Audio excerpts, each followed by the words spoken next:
that is this fortnight's beverage. Nice. Tell you what, mate. Have you noticed the fortnights seem to be coming round quite quickly, don't they? They do, It's good, I especially feel. now that we've got loads and loads of F1 news to talk about as well with our wonderful podcast. So yeah, hello everyone, Must be the- welcome to Failcast F1 podcast with myself and the wonderful Coca-Cola'd up Esteban. Doing you to us a best. Buenos dias. How was your pace? Yeah, do you like my pace? Do you like it? I'm doing better than you, mate. Although I am now 31. It's depressing. Yeah, happy birthday. Welcome to mid-30s. Well, you're going up towards mid-30s. I'm ahead of you slightly, but yeah. Did you get much done for your birthday shenanigans, or did you just collapse and die? I didn't, mate. I'm still on antibiotics from the plague episode 2 weeks ago, so I couldn't even have a beer. I couldn't even have a fucking beer. Yeah, it's unbelievable. So didn't do very much actually. We were supposed to go to Italy.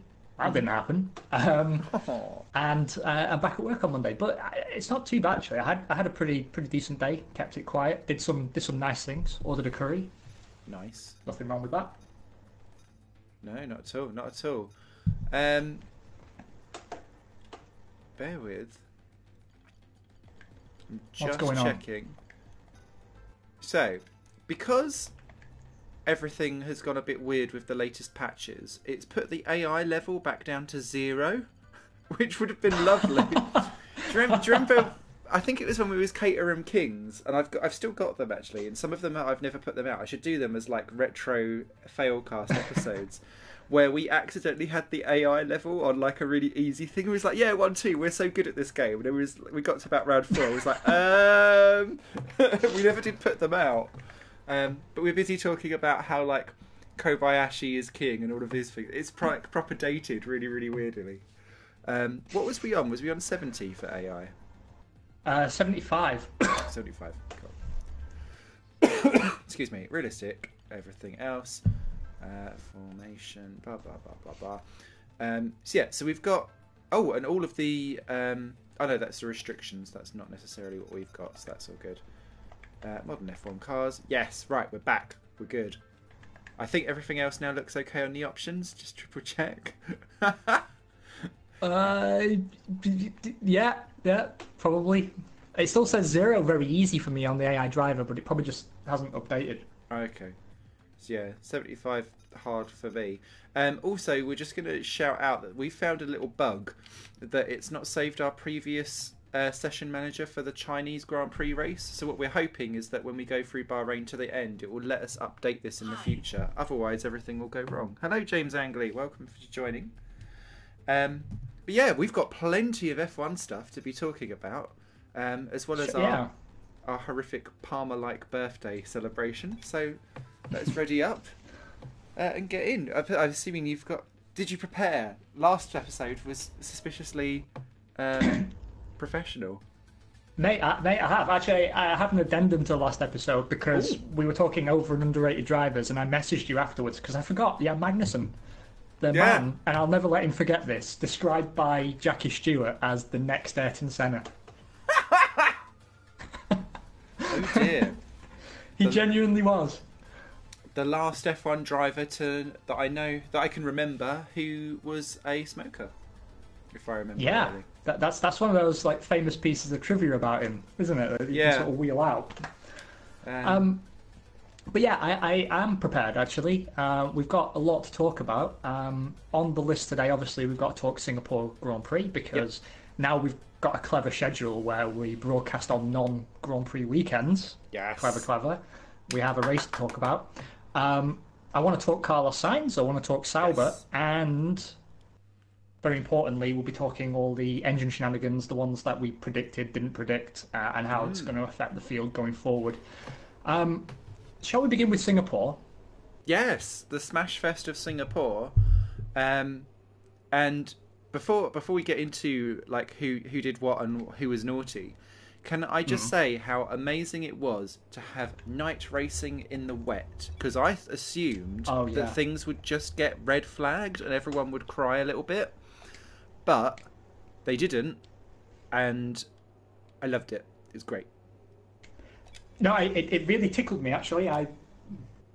Big fan of night racing in the wet. Who'd have thought? I think it was particularly interesting because the teams had never experienced that before Yeah. on that circuit in the dark with the wet, and also the fact the track just didn't want to dry. I thought that was very compelling. Yeah. Where we saw K-Mags put in the fastest lap, which was phenomenal. Yep. No, I enjoyed the race very, very much. I think if we talk about sort of the less obvious details initially, Yeah. and then we'll come to the big issue that we all want to talk about towards the end. Shall we do some honourable mentions? Yes. First of all, Nico Hulkenberg, now officially the man with the longest career in F1 without a single podium. Beating out But Adrian not for the want of Sutil. trying. No, I know. It was another fantastic race, on course for a podium. Will he become like F1's most ridiculous nearly man now? Because at this point it's started to become ridiculous. And part of me would like to see Adrian Sutil retake that throne of worst driver without a podium, or most experienced driver without a podium, because he was literally everyone's 11th placed man. But yeah, another fine drive, rewarded with absolutely bugger all. But again, really interesting to see just how far Renault have come over the course of the season. Yeah, I mean, that was my second honourable mention, actually. I mean, we called it, actually. We were talking about this last year, and we said that Hulk was right to go to Renault. Yep. Historically, as a team, they're always there or thereabouts. They always bounce back. Yep. And based on development this season, I mean, you have to say, it looks like a very exciting place to be the next few years. Particularly now, of course, Sainz is confirmed there as well, which is a topic for later on. I'm very looking forward to talking about that. Their pace of development has genuinely impressed me, and it's a sort of development that I think we hoped to see from McLaren Yeah. last year, but it just didn't happen. Oh, Vettel, do you have to ruin all my laps? Apparently yes. Apparently yes Blue is flag. the answer. Blue flag. The Endstone team, if you kind of take it all the way back from that, whenever they've had a bad time, and they've had a few over the course of their history, they have always bounced back, and they've always come good again. There's always like that yo-yo of depending on who owns them and who doesn't. Shit. And it's always generally when Renault decide to take back ownership of that team that they seem to bounce quite well. Or insert Cloves company here. So yeah, it's Hulk is on the money there. Yeah, he is. I mean, the thing is now, though, they've just got to get on top of this power unit issue. Obviously, Red Bull have been the main victims this year, but the Works team isn't immune to those inherent problems with the power unit. No. And, that's going to be a very bitter pill to swallow, losing potentially a podium on the back of the issues surrounding the power unit at this particular race. I mean, he already lost out because he had to stop for a top-up of water, right? Which you're allowed to do, and I wasn't actually aware of this, so I learned something. Yeah. Because my understanding was you weren't supposed to add any fluids to the car over the course of the Grand Prix, but apparently it's like performance-enhancing fluids. So I guess oil Yes. and so on. But you can top up the air and the water.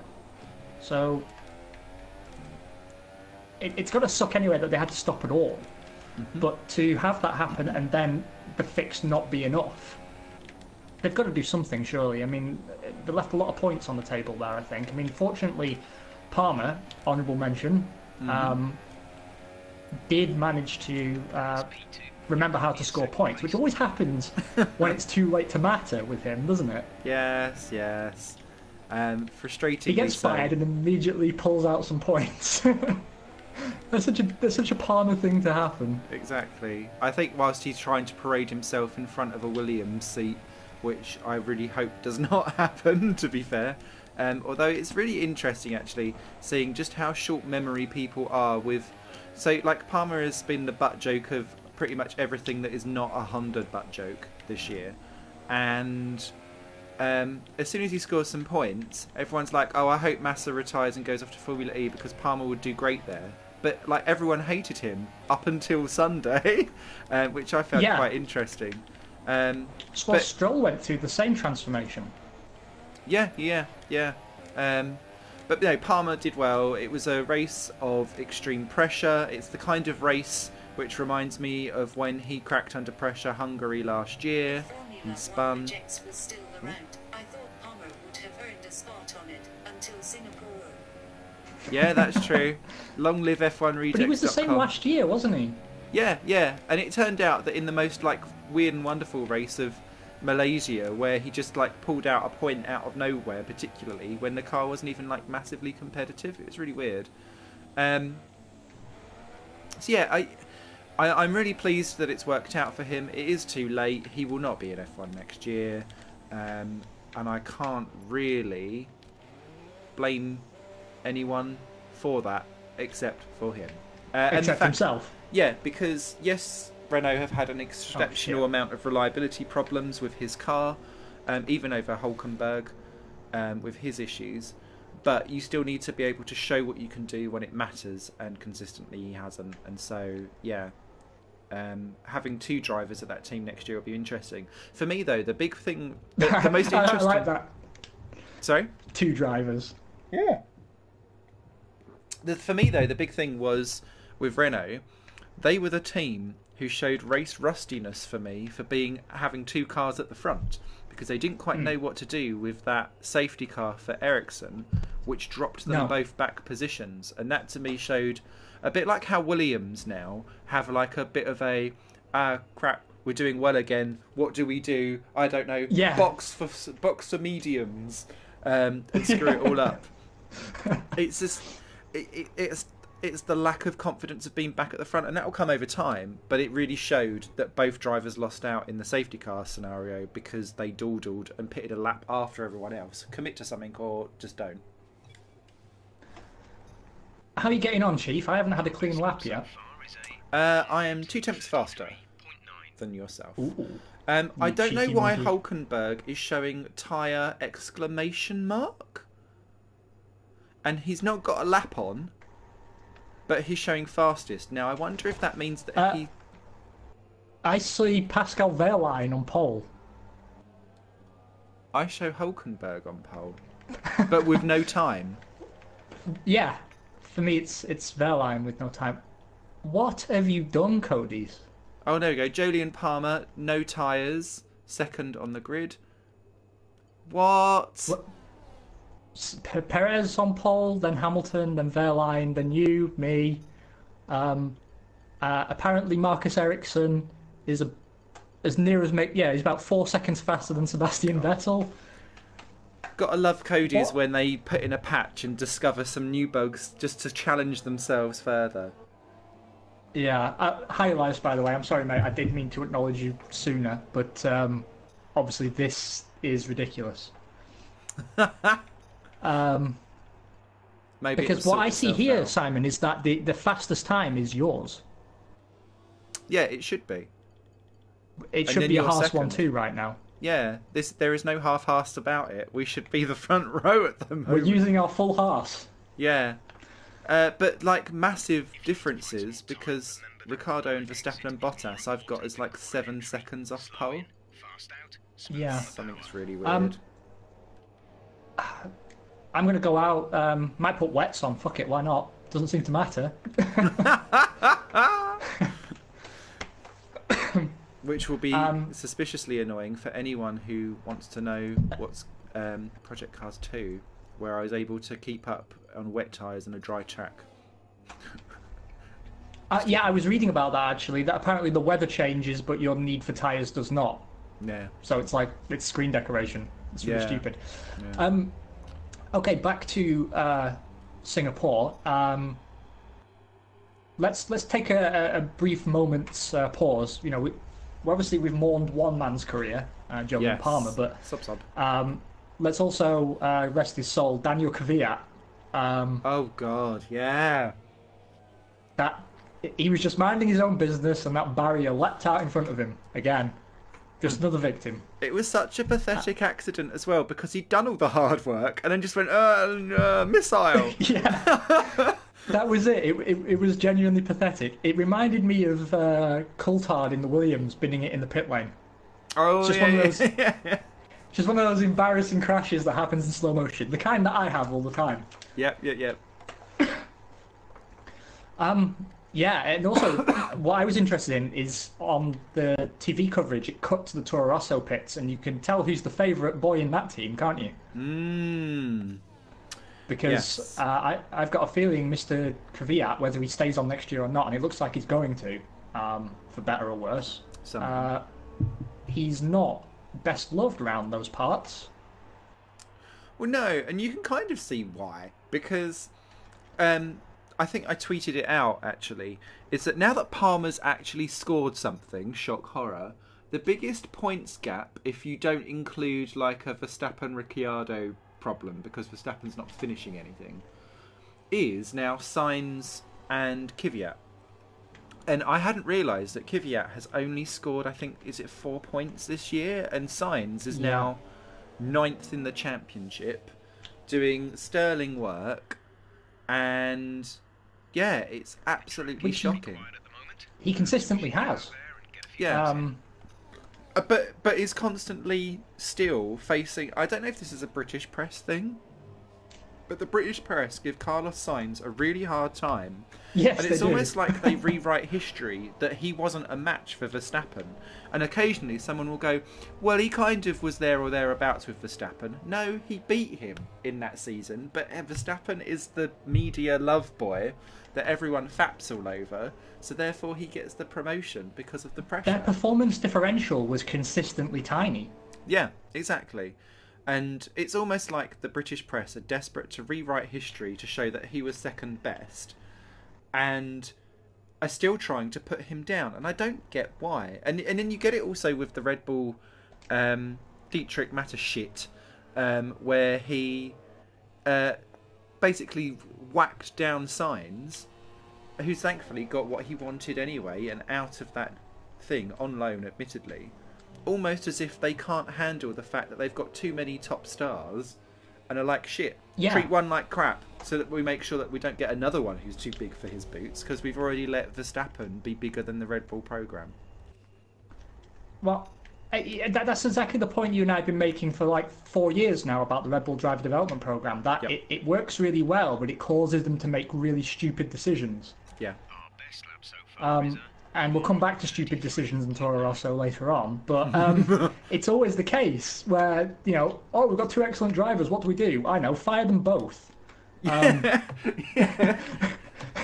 Because we can't tell which one's better, so just fire them both. I still think, people like Jaime Alguersuari had stuff to offer Formula One. Yeah.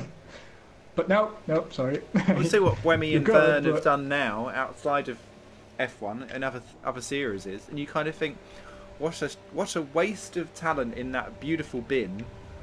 But you're giving Mr. Missile yet another year, and I swear he only got this year back because of the PR effects of basically having a man having a mental breakdown across an entire season for all to see. 0 under bar 0. So yeah, hello Luana, welcome. What was I going to say? So yeah, the big thing for me, I know this is kind of branching into the future, is that if Kvyat does stick around for next year, or all the moves between Sainz, Palmer and Gasly, you'd imagine, who's the guy that will come in, happen earlier, and Kvyat still can't match whoever's in that second car, he can't last the entire 2018 season because it's just terrible. And there's I know they don't have like a plethora of people in the Red Bull program behind, but you kind of just go, Oh shit! I locked up. It's okay. I've already done my fastest lap. I think I'm going to come in. This is not virtual reality, Luana, by the way. This is just normal gaming. Unfortunately, it's depressing normal reality. Yeah. Um, Sorry, I went yeah, on I mean, a this rant is the there. first time. No, this is the first time Red Bull have been in this position, though, that they seem to have been able to just constantly pull out fresh talent all the time. Mm-hmm. And now it seems that they sort of can't. They've run out. They've run out of steam a bit. Yeah, and when I look down the order, I mean, there was one guy who I kind of had some vague interest in. He's a Finnish guy called Nico Kari, who's been doing some decent jobs in the lower formulae, and they've just dropped him. And I was like, oh, and Oh, they're firing him before he's good now.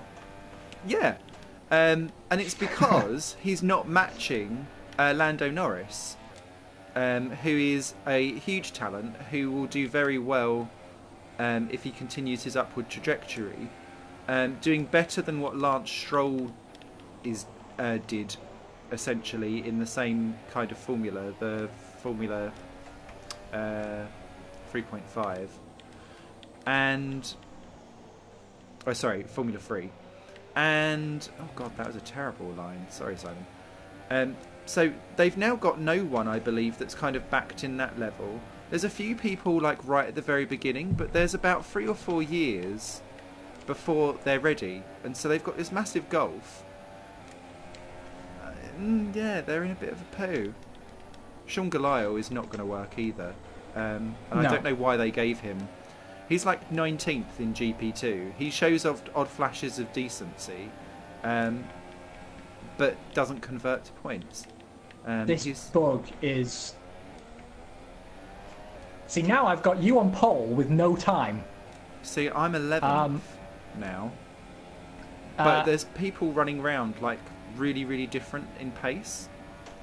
Yeah, I have Lewis Hamilton on actual pole with me second, but I am 7.5 tenths down on him. Then Perez separates me and you. Marcus Ericsson is now on pole. Christ. It's like when Cody's- they cross the line no. on the outlap, it gets confused and puts them on pole. Actually, yeah, but I've gone to the live TV feed, and Marcus Ericsson is officially first. This is crazy. This is cray cray. I'm having a terrible lap as Yeah. well. Qualifying complete. How? And your winner in Q1 is Marcus Ericsson. Love it. You and I, might have set top 5 times here and not get out of Q1. Yep. Are you still out? Let me go on board with you. Yeah, I'm just in the final sector with Verline, who shows 15th for me. And he shows 4th for me. Oh, And he's God. holding you up.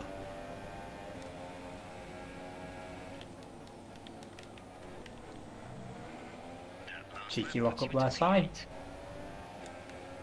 Past Palmer, who doesn't even care anymore. He just bins it anyway. Yeah.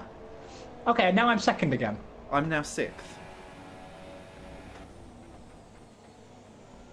This is bizarre. Smugface. Well done to you. Well done to you. Thank you. Do you know, I was really worried coming into this because the last 2 seasons I've been really good at Bahrain. And in my single player, I did really badly here. Can we just see wow, who's we've lost out? some big names. Yeah. I wonder if it thinks that... You know where you said that your AI showed a 0 still? I wonder if it's tried to split like people across the whole thing or something weird. Oh, shit, yeah. Oh, Yeah, wow. it could have done. Who knows? Who Oh, cares? Cody's. Palmer. Oh, well, back to the real F1, shall we? Yeah. Let's wrap out Singapore. Yes. So let's get on to the big incident that we all want to talk about. Now, when I saw that on TV, I felt very strongly that Vettel was ridiculous. And I've watched it back since, and I stand by my comment. And I've heard quite a few people defend it as a racing incident, so I'm curious to hear what you think. And I know chopping does sort of work, but given particularly the camera angle it was shot from, it looked like such an extreme chop Yeah. that to me it kind of crossed the line somehow.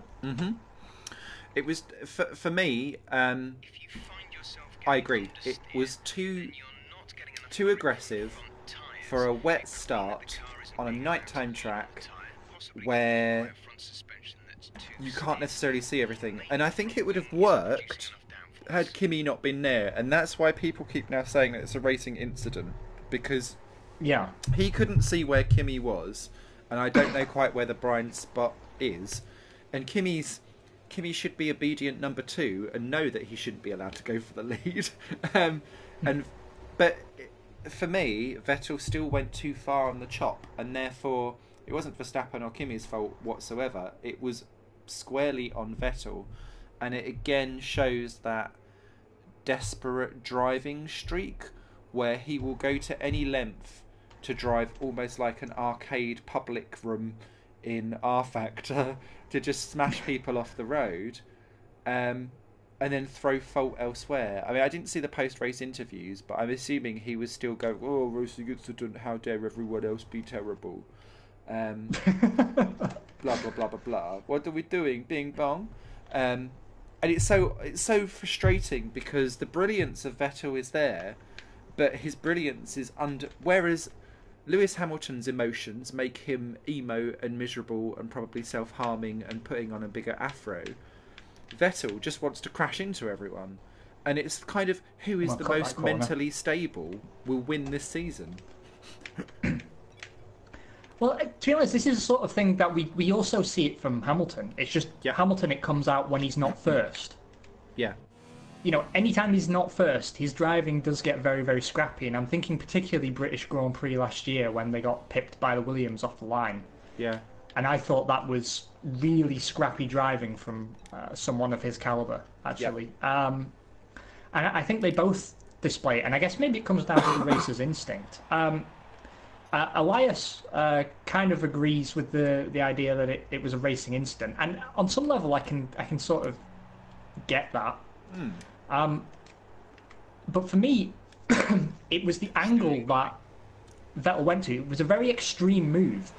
You know, you tend to see more sort of the late chop, or you see, you know, like a maybe carry a little bit too much speed into the corner and sort of chop on the exit, rather than chopping essentially on the start-finish straight a few meters after you kick off. I mean, he just diagonally went left straight away. He knew he'd had such a terrible start, and I guess for me that with the chop, do you remember with Schumacher and Barrichello at Hungary, where there was room literally for one car and that was it? If you know that you've had such a terrible start, you would probably know that there is potentially room for more than one car that is there. So why would you only leave one car's length left and put that to chance? And I guess for me, that's where the chop becomes too far. Now, to play devil's advocate for a minute and be in defence of Vettel, I can understand why he didn't expect Kimi to be there. Down boy, boy. Yeah. Because lofty ambitions you know, of winning. He hasn't been. He just hasn't. Yeah. But the incident was triple painful for me. Firstly, because it has taken a lot of the excitement out of the championship for me. Because I do think it looks very hard now for Ferrari to close the gap. Yeah. But also because we could have had a situation where Raikkonen came out of that leading and Alonso was third. Yes, poor Fernando. And both of them suffered. Alonso still could have come out of it, potentially as much as leading the race, were it not for being in the wrong place at the wrong time when Raikkonen came across because he obviously had no car control.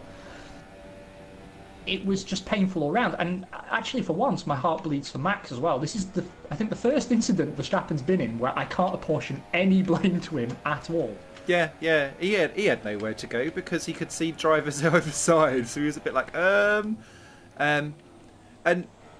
with his reliability streak being so terrible, you're right. Actually, at some point, I might actually feel a bit sorry for the jumped-up little shitbag, but I'm not quite there yet because actually, I'm hoping that he will become a little bit more humbler and more likeable because he's had such a terrible season. At the moment, I see him veering slightly more towards I will stomp off elsewhere.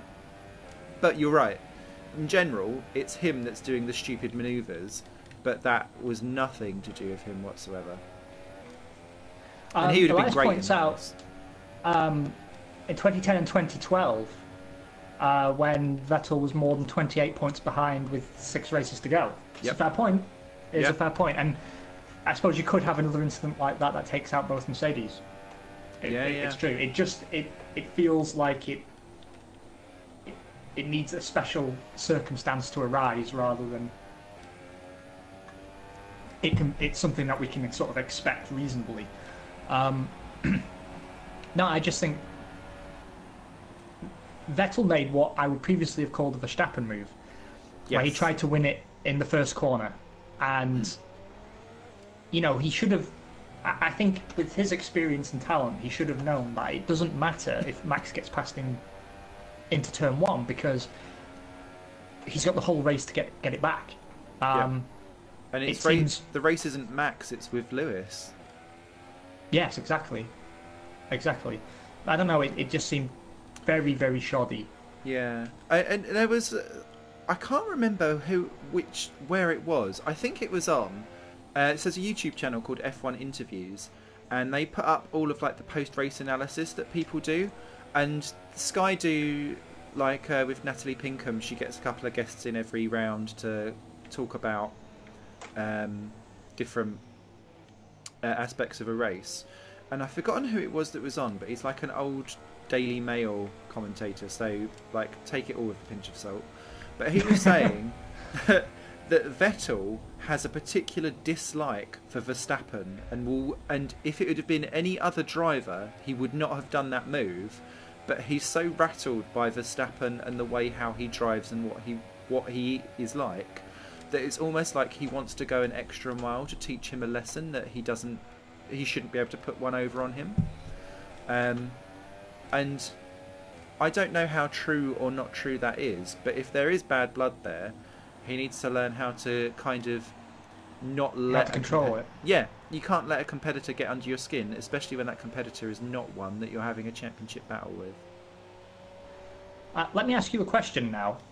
You are the fantabulous Maurizio Arrivabene.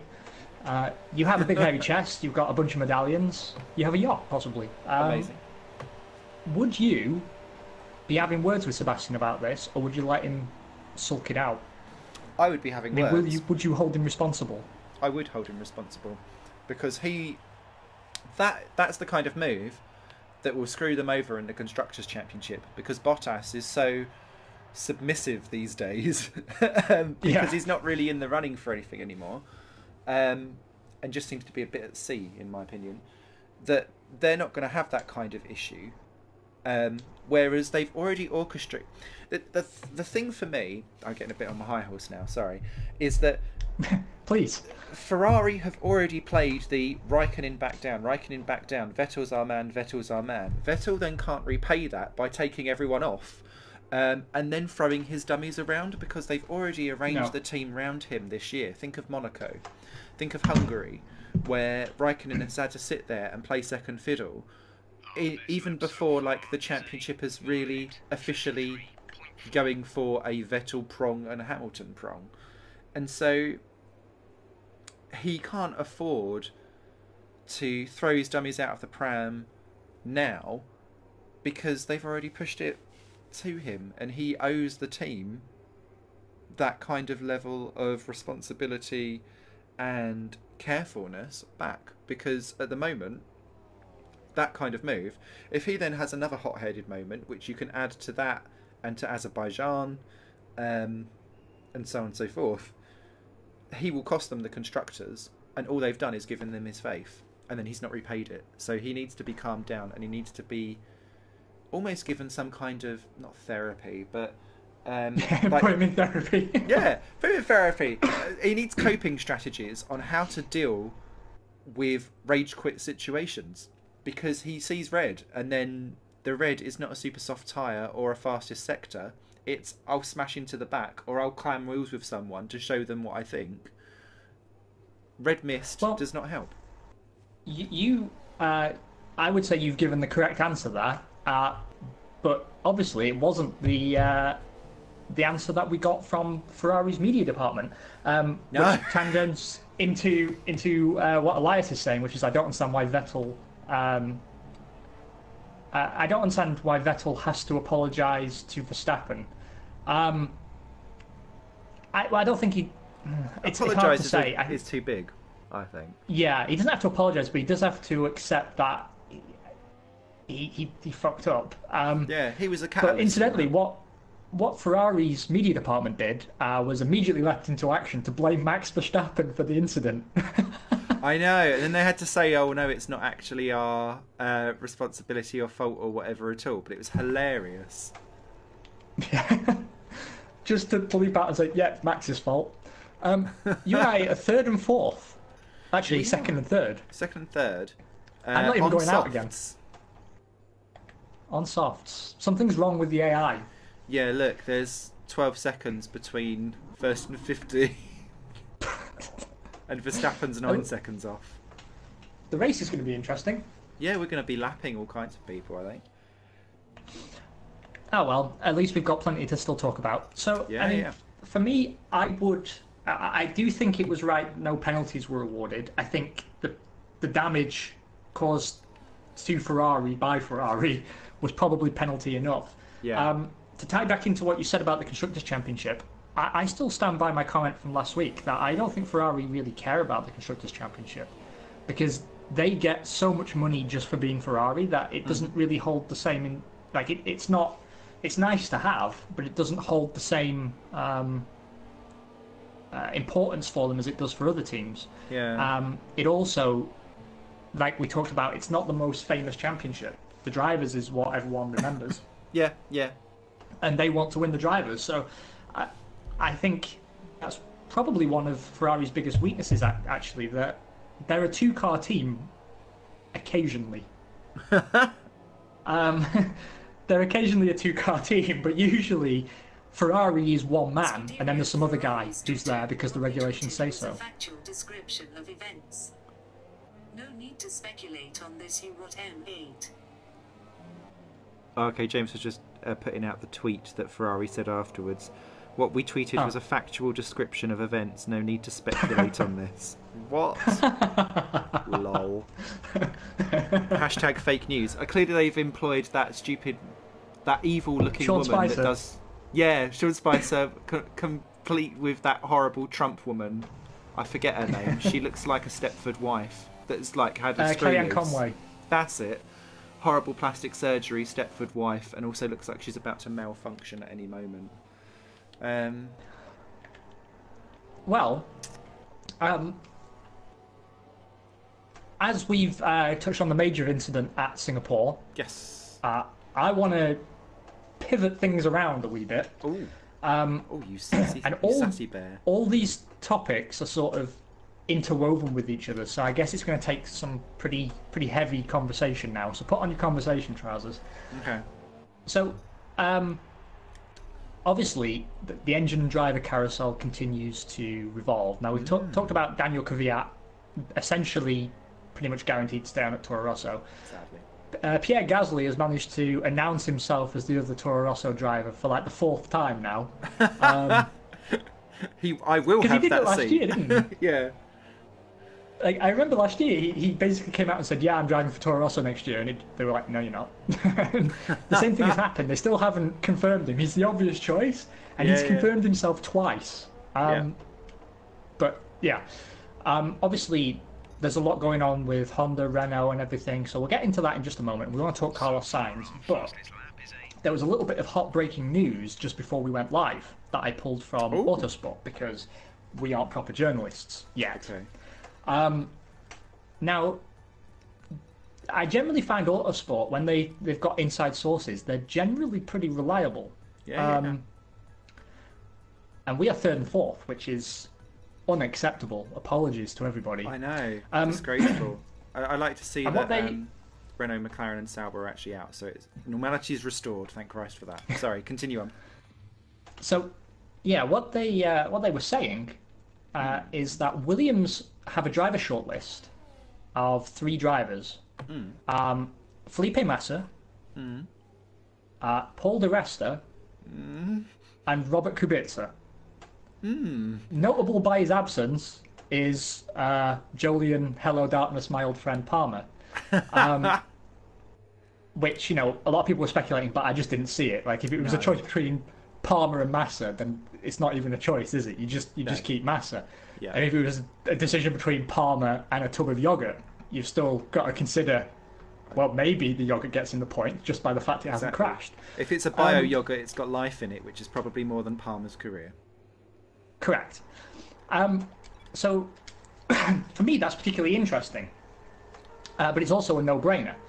See, if I was Claire or Frank or Paddy Lowe, whoever's making the decisions now, okay, Elias, you take care, mate. Thanks for stopping in. Yeah, cheers, Elias. It's pretty quiet out on track. We should no-brainer. I'd take Massa. My heart would want Kubica, but the reality being what it is, I'd take Massa. I mean, I don't know why they would get rid of Massa for Paul Di Resta.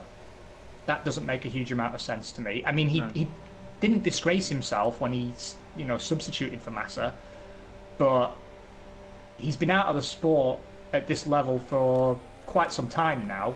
I don't think he's going to have a renaissance by coming back, is he? No. Can you imagine? No. Paul Di Resta renaissance. Those words just don't fit together in my vocabulary, I'm afraid. He's proper fucking miserable as well.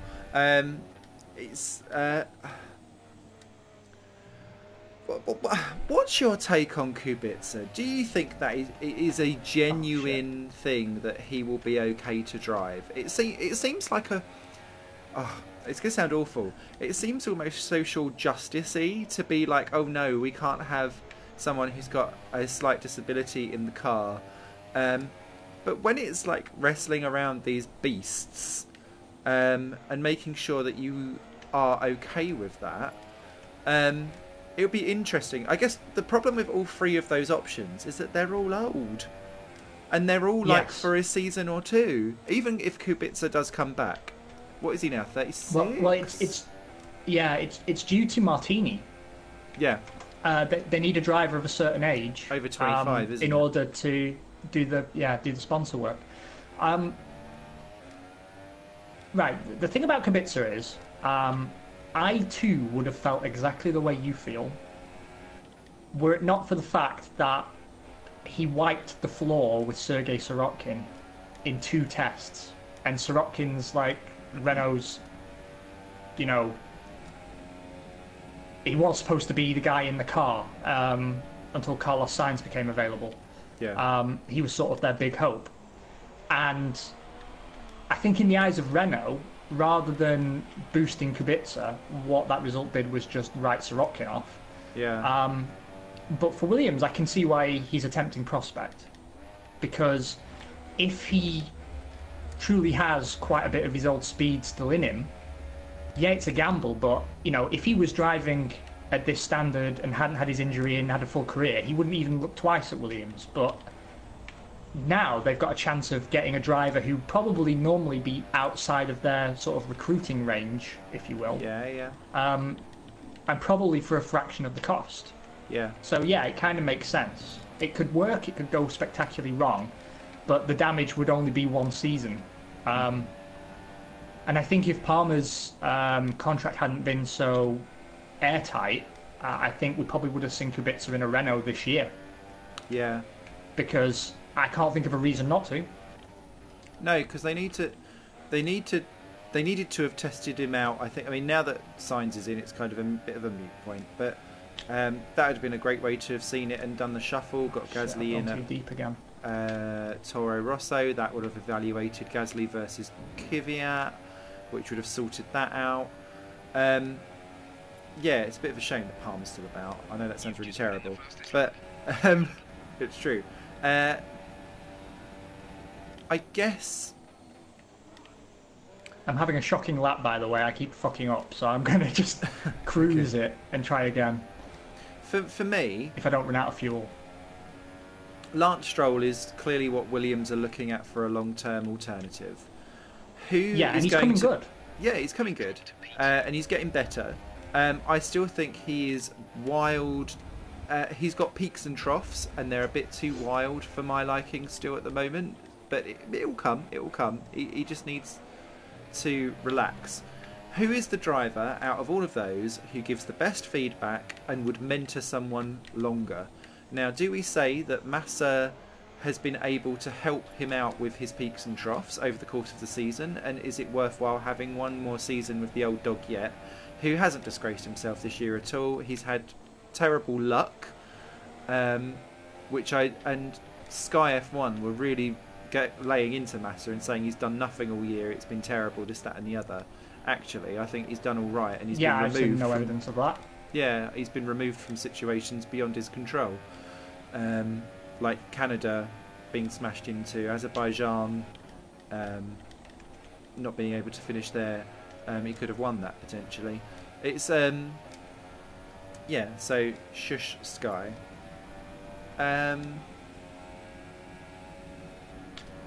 For me, it's who attributes that gain for Stroll if they're going to keep him as a long-term prospect. And if he's not a long-term prospect, then that shouldn't dictate your driver moves, and you should be looking for fresh blood, which Lando Norris would be.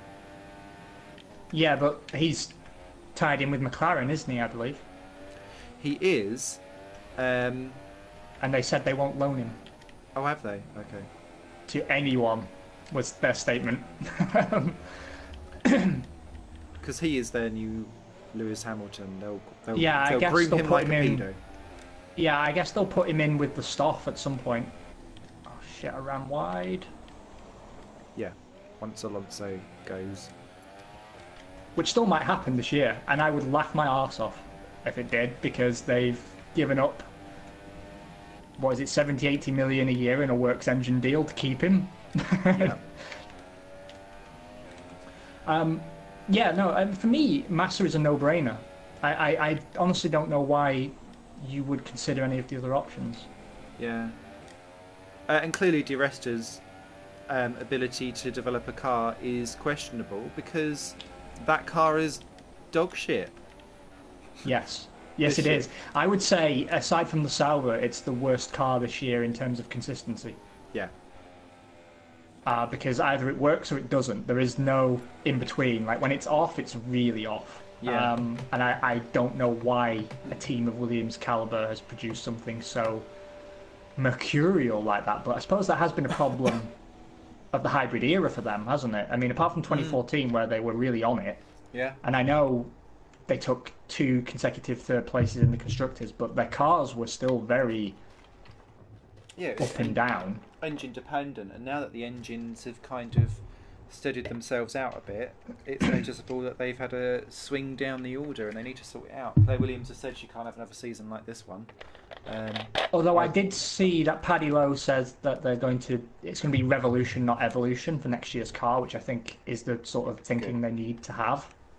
Because it's been a lot of evolution since 2014. Mm-hmm. I think they've been scared of losing rather than pushing to gain, if that makes sense. Yes, yeah, no, it does. So closing this out, I think, are we both in agreement that we would both keep Massa? Yeah. Yeah. Settled. So, yeah, listen up, Williams. Felipe, baby, you're staying. Yeah.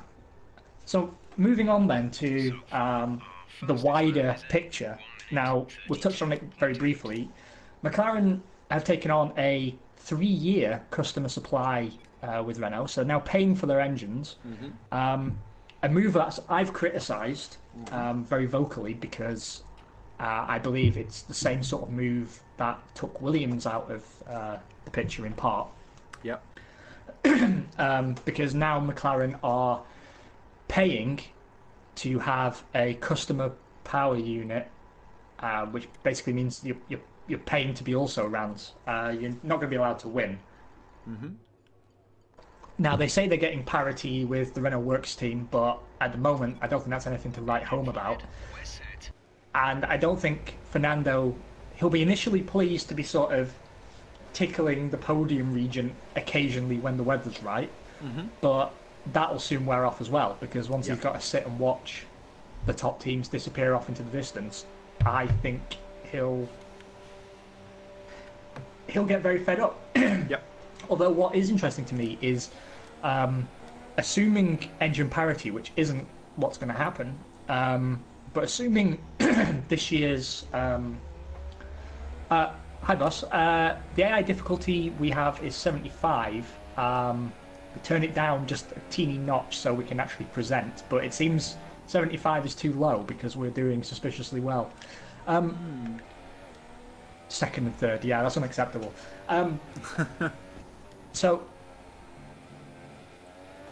if you were to take an equal power Renault engine and put the Red Bull against the McLaren, I'd be very interested to see how that went. But obviously, Red Bull and Renault are coming to the end of a very turbulent romance, and Toro Rosso taking Honda power units is supposedly a precursor to Red Bull becoming Honda powered. And that has to be about the highest stakes game of poker you could probably have, I think, in Formula One, because can you imagine keeping hold of Verstappen and Ricciardo if that engine does not come good? Well, they're already talking about next year is a evaluation period. I saw a comment from Ricciardo around that, and how he was like, yes, because essentially the rumor is that it's not Red Bull that want to get out. Renault have had enough of being shit slayed. Yes, I was going to say. And actually, to be fair, I think good on them. They won together, but the winning was in spite of the engine. Now that they're losing, it's all like, how dare you, Renault? But actually, they've been supporting them a bloody long time. You win together, you lose together. Stop being so bitchy about it. So I think that's quite hilarious that Renault have gone, no, actually, screw you. And that's why they've gone for the Honda deal for 2018 for Toro Rosso, with the option, therefore, for Red Bull to have it in 2019. Oh, my God. Don't know what. Now, of course, if it does come good, then that's a very tantalising prospect, because then you've got a works-powered Red Bull team, which is what they've consistently wanted. Yeah. For most of their time, they've been a preferred customer. There was a brief period where they were sort of the de facto works Renault team because Lotus were behind with the bills, but I mean, essentially they've always been sort of a preferred customer, and works is where it's at. I know Honda has been, well, shit. Let's just say it as it is. They've been shit since they came back. Yes. But I still think the logic behind the move was right. Oh, you're still out on track. I should have been watching you, shouldn't I? No, I've ruined my lap. But do we really want to see not only a situation where potentially a very weak Honda is powering both Red Bull teams? Obviously, Ricciardo and Verstappen are suddenly on the driver market. There's no way they could hold on to them. Particularly Ricciardo, whose next season is his last season on that deal.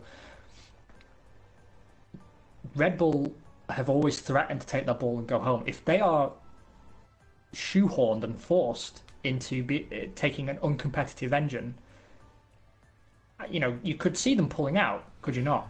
Yeah, I agree. And can we afford to lose two teams with that kind of funding? I mean, and Red Bull also, they pump a lot of money into the sport generally. They own and maintain the track in Austria.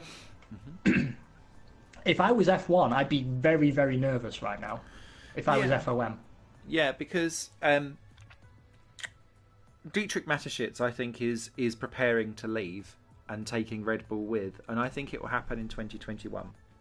And it will depend on when. So it will depend on this Renault dumping Red Bull thing, if Honda are actually ready for them or not, and if they aren't, are Porsche ready to step in? And it will be if Porsche is ready to step in, if Honda can't work, we'll decide whether or not Red Bull stay or go. And they'll take Toro Rosso with, because Toro Rosso cost more than Red Bull.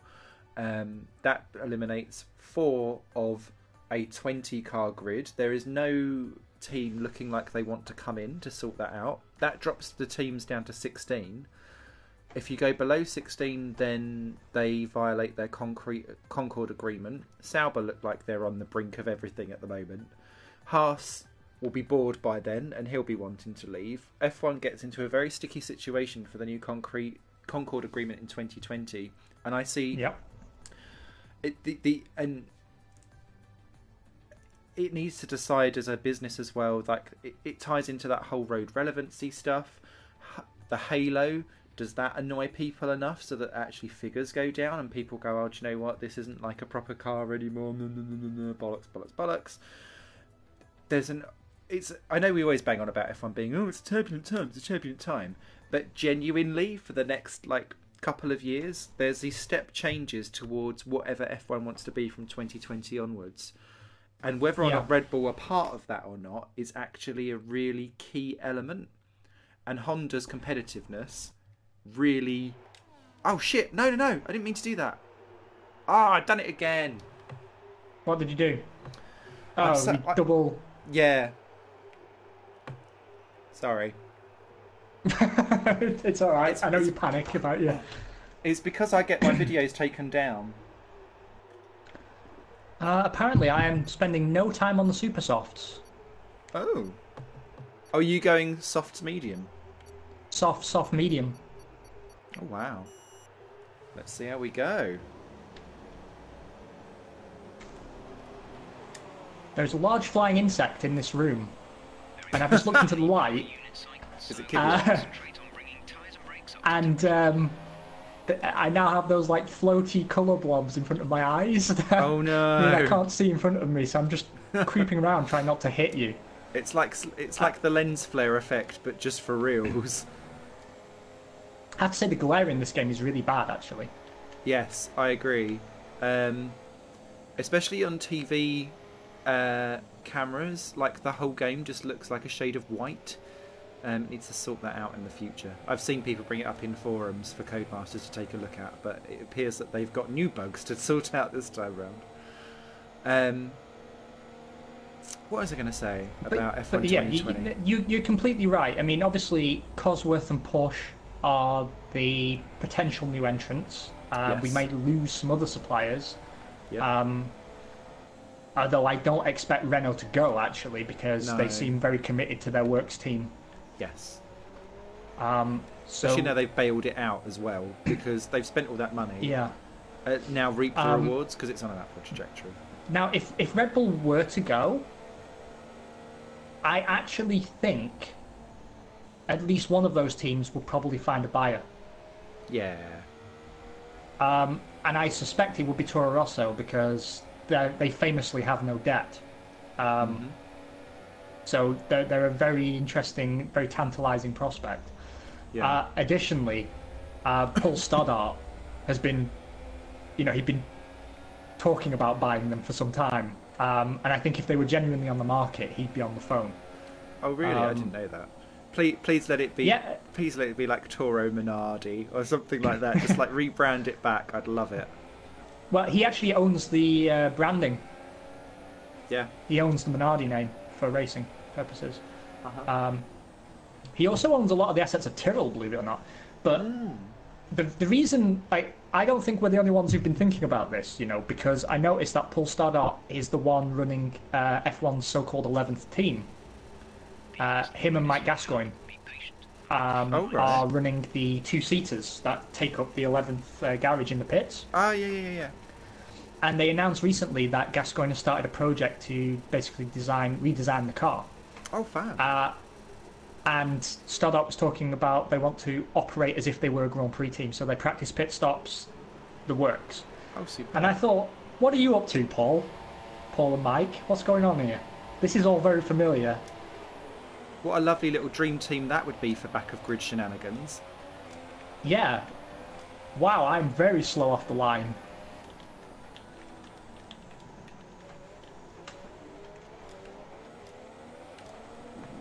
Oh, that was not fun. Okay, now stay alert for threats around you. And I've damaged my front wing. Oh no! You know the rule, we can't both be competitive. It's not No, allowed. that's true. It's very rare that we're actually on the same piece of tarmac together. And normally when it does, all presenting stops and we're just going, ah! 'Cause we're so scared of taking each other out. I have to say, you got such a good start compared to me. But both Force Indias just trounced me.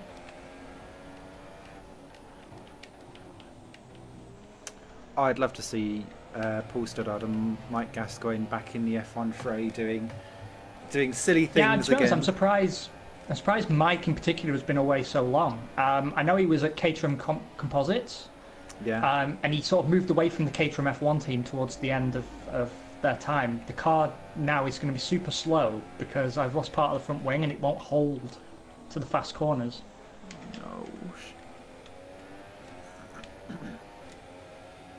No. Damn it, damn it, damn it, damn it. I can see you riding off into the distance. So that would be good because, like the FIA and Liberty have already said about how they want to get the teams back up to 13 teams, 26 cars on the grid. Correct. I think it's really noticeable, actually, still that 10 teams look small. I don't know if it's just because when I look back It at does look previous small, seasons, it feels small. Yeah. And I think 12 teams is not an unrealistic target, No. provided that the post-2020 regulations make sense. Yes. And again, this is what we talked about the last two episodes with the engine regs, that companies are showing an interest. And when they show interest, it means money is showing interest, and that means that if you can just come up with a sensible formula that is both watchable and relevant to the car companies, then F1 can start to look a lot healthier than it has Yeah. for, 7 or 8 years now. Now, transitioning further, obviously McLaren taking Renault power units has had a number of knock-on effects, one of which is Carlos Sainz finally being allowed out from under the Red Bull umbrella, which I'm sure we're both super excited about because we've both been saying since last year that that team was simultaneously his springboard to the big leagues, but also the millstone around his neck. Yeah. That it was going to suffocate what was and is a very promising career. Mm-hmm. I can't think of many teams that would be much better a fit for him, actually, than Renault. Yeah. Agree. And it would be Went too be deep lovely there. to have Renault as a double point scoring team. I think actually it will reassess quite how good Hulkenberg is because Perez generally got the better of him, and Palmer's not really been a match at all. So I think it will be really nice to see what Sainz can do outside of that kind of window and truly assess where he is as well and how he's progressed over the last couple of years. So I actually only good suspect them things. to be fairly closely matched, actually. I do. I mean, and it's a good move for Hulkenberg anyway because it's a loan deal. So even if Sainz is too close for comfort or even beats him, it doesn't really put his place in the team at risk so No. much. Because presumably Sainz is not a long-term prospect there. And I didn't think it previously, but I now believe that you'll see Sainz in the Red Bull Works, the primary team, in the course of his career. Yeah, I because at previously some thought point, that wasn't going to happen.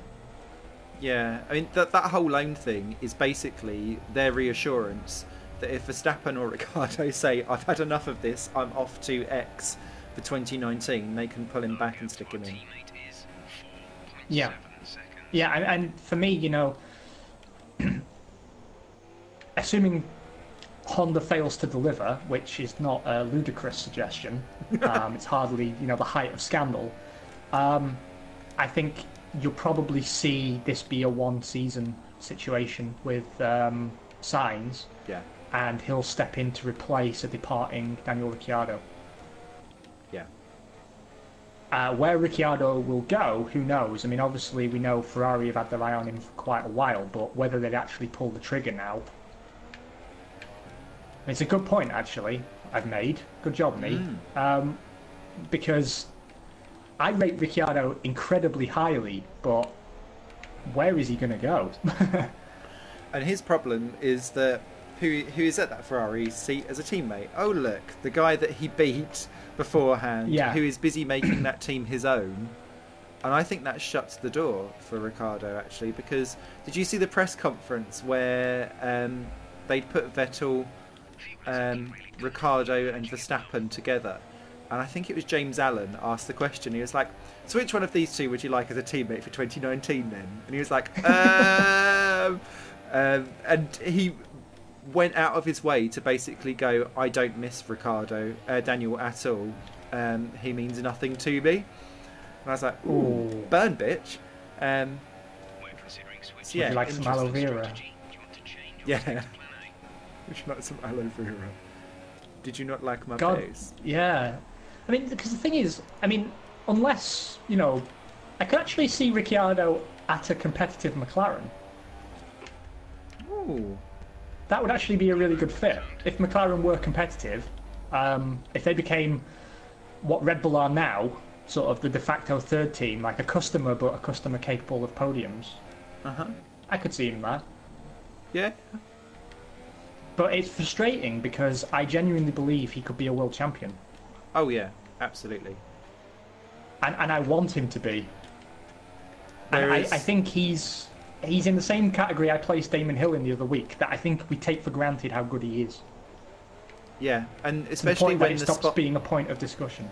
Absolutely, because the point of discussion is when will Verstappen become championship material, but it's like we've already stepped over him already and we've looked for the next best thing because that's what media loves to do. I just hope that his opportunity isn't lost, because when you look at like these top teams at the moment and where people are, to me, Raikkonen not going to be a world champion again. Bottas is showing to me that he's not world championship material at all.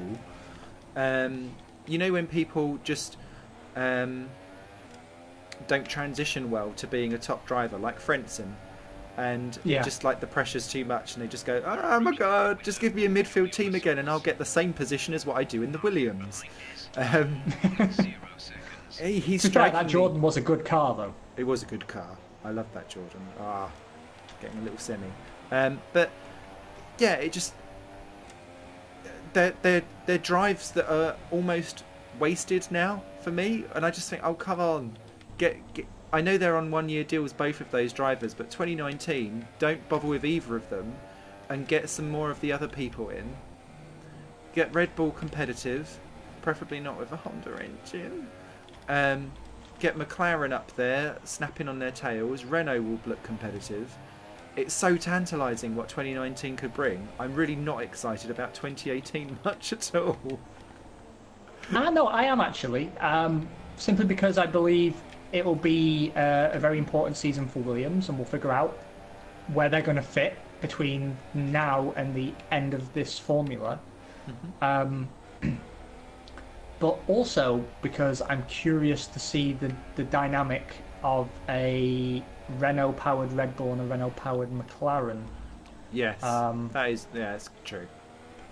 Ricciardo versus Alonso versus Verstappen. And it's a year that Van Dorn will really have to step up.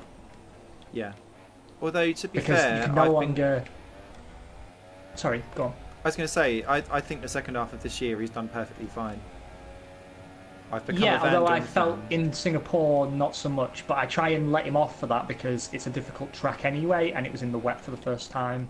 I don't think he done too badly. I think the problem was that Alonso had like a proper banzai manoeuvre and was up into third.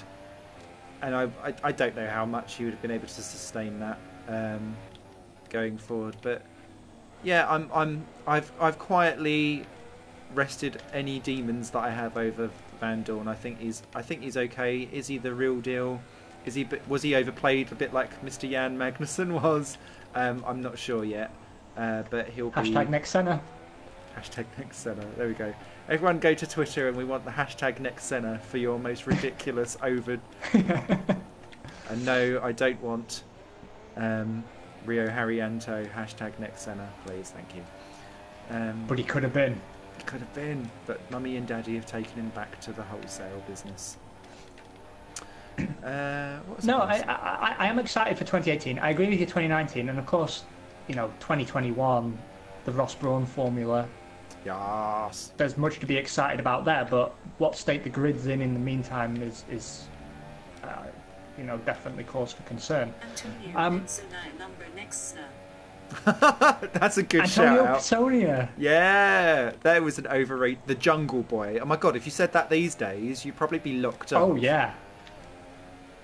Bloody hell, you don't get away with that these days. No. Although I remember we had this discussion a few weeks back when I was pointing out that if you go back to like late 80s, early 90s Murray Walker, how like casually racist he was. Yeah. The little Japanese. Yeah, you think, oh Murray, oh shit, big accident for me. He's I still keep got forgetting. wheels. Yeah, I've got a warning for a collision with Perez, but I got past him. It's because I forget, like, when you're drafting, that it doesn't matter if you brake. The air resistance isn't enough. I lost so much time behind Perez, though, that you are well and truly gone, my friend.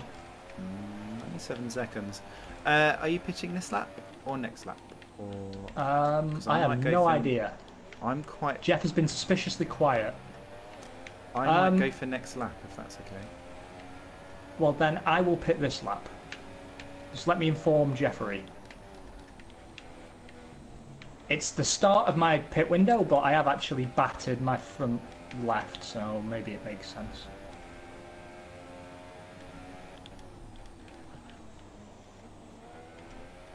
I have to say as well, actually, it's interesting that Perez has stayed another year at Force India. Again, another great driver with nowhere else really to go right now. But I will be very interested to see how he fits into the mix. Yeah. Come 2018, because particularly if the Red Bull Honda rumours are true and Red Bull are left with no choice. Oh Christ, There the really AI really are are spreading very out, unlacking few. people. Sorry. Are you first? I am first, you're second to be fair. But what happened to Hamilton? He's pitted, he was on the softs. Super softs, sorry. So he's already pitted. I am stuck in the pits. What? Stuck in the pits. 24 seconds. Why? Why? I don't know. They just held me. I don't know They what's just held going... me. They might do the same for you. Just be careful. There's some serious bugs since 1.07. Yeah.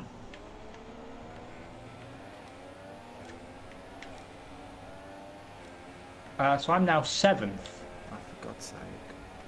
This game, I love this game, but this is very frustrating. Every year, don't they? They break it.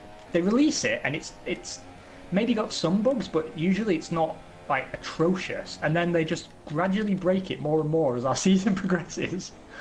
Never mind. They can't get the right horse livery in the game, but they sure as shit can break the AI.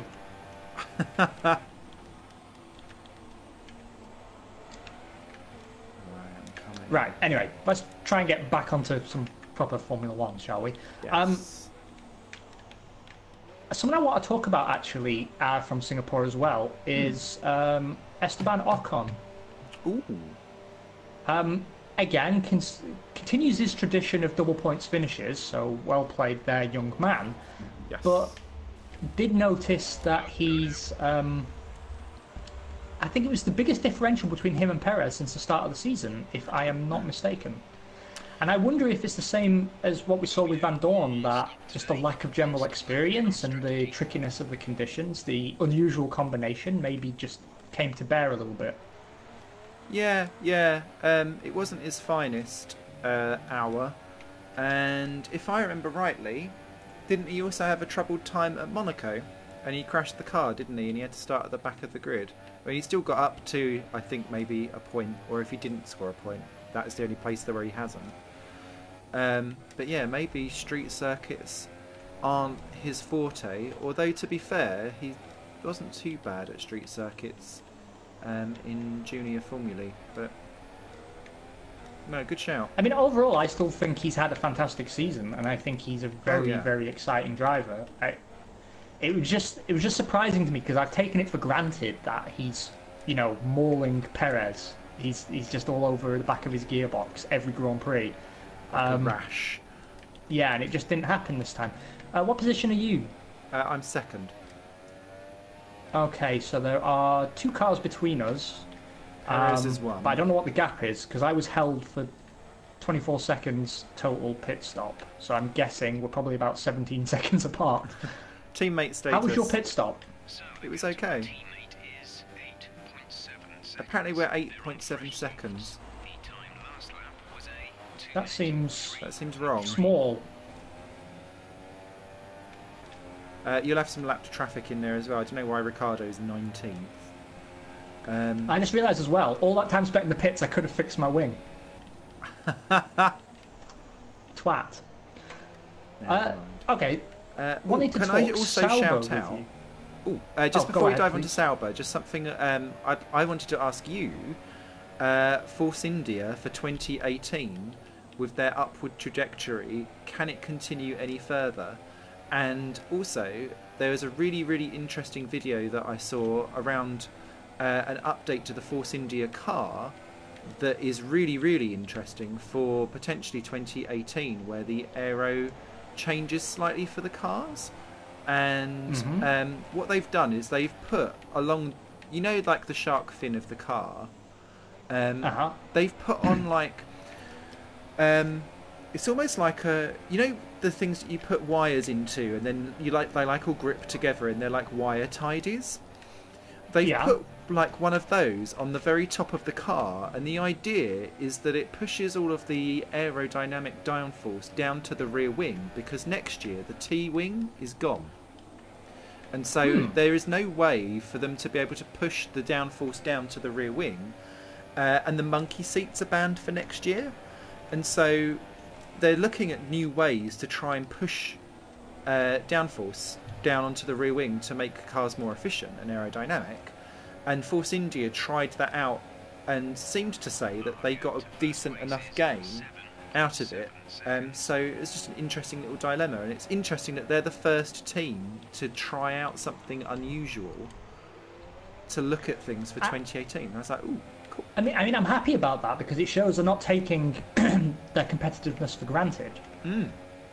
What I would say though is that if there is an advantage in doing that, I think they've lost it by Doing it now. showing everyone. Yeah. This is what we're working on, and by the way, it works. Yeah. Oh, 3 wide through the corner. Ugh. And to answer your wider question, well, the thing is about Force India, I've become very reluctant to make projections because for some years now I've been saying it can't continue, and then they just it does. They continue the balls out of it. And I've developed a lot of love for them. Yes. Because, bang for the buck on the grid, they've got to be hands down kings of the hill. Yep. And for me, I sort of want to see it continue, but at the same time, the pragmatic part of me would say I think the way Renault are coming back up and the way we might see McLaren where Red Bull are now, I think they're going to have the work cut out.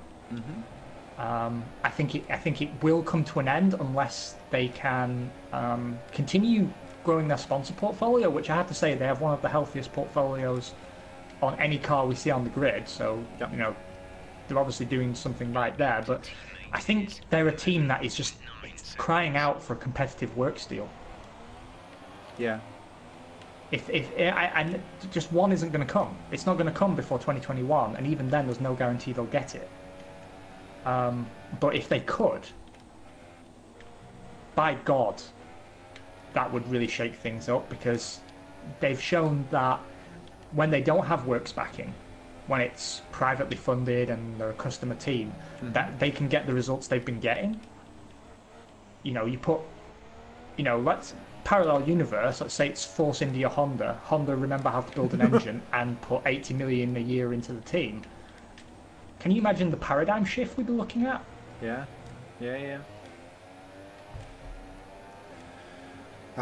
Make it happen. I have lapped Ricciardo. I'm about to lap Bottas. What the fucking hell is going on? The next ones up the road are Raikkonen and Verstappen. I've just done them. I tell you what this also then means is that if this is having like a weird AI thing where where it wants to spread everyone out between 0 and 75, it's not doing it in terms of what is a good car and what is a bad car. It's doing it in terms of position.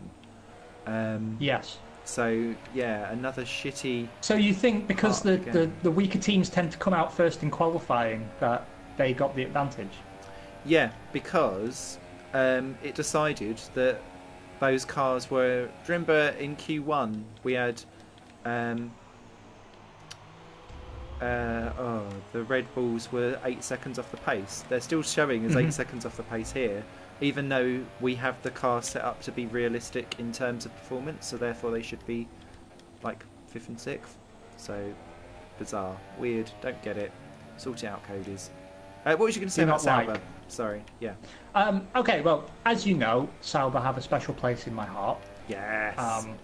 I have a lot of love for them. I've been very worried about them the last few years. But I have to say, good old Freddie Vasseur has allayed some of my fears. And aside from the rather bold move of turning down Honda money, a lot of Honda money, because of fears about competitiveness, which seems a bit of a piss take when you are dead last. Can you imagine how offended Honda must have been in that meeting? But I did at least show that they're serious about racing. Yeah. But also, they announced the other day the creation of 100 jobs. Oh, I didn't know that. That's a pretty serious statement of intent. That is. They would still be at the bottom end of the teams in terms of manpower, but 100 new jobs, that's pretty serious. That's a recovery in motion, isn't yeah, it? what he said is that well, first of all, like he thanked the shareholders for their faith, because obviously I guess he needed to bat his eyelids a little bit with turning down tens of millions of Honda monies and increasing the wage budget. Yeah. But credit to Longbow Finance, they've done it. I guess what they're trying to do is grow the team so they can cash out rather than return them to competitiveness. But it certainly won't hurt their performance. No. And what he said is that 100 is the target. If they struggle to find talent, then they won't recruit that number. And if they find a glut of talent for any reason, then presumably they'll hire a few more. He said he implied that there's elements of quality and quantity that sort of make the decision. I've got the Durs on Perez. Ooh. You and me may be in a 1-2 situation Nice. by the end of this lap. 2-3.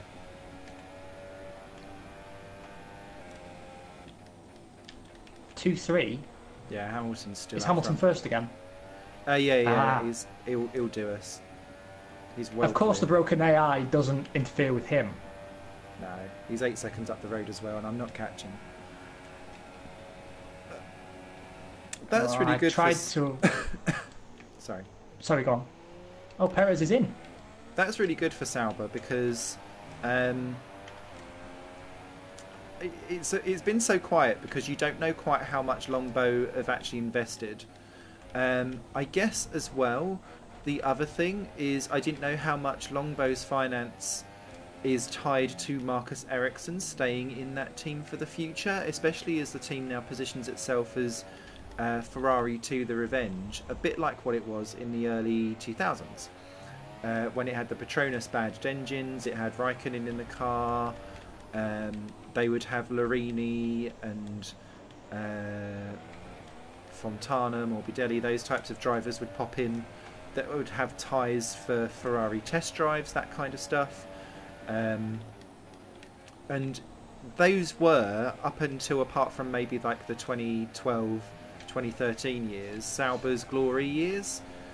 And things for me, unlike Honda glory years, it can only get better, and so it can only really return them back to future midfield decency.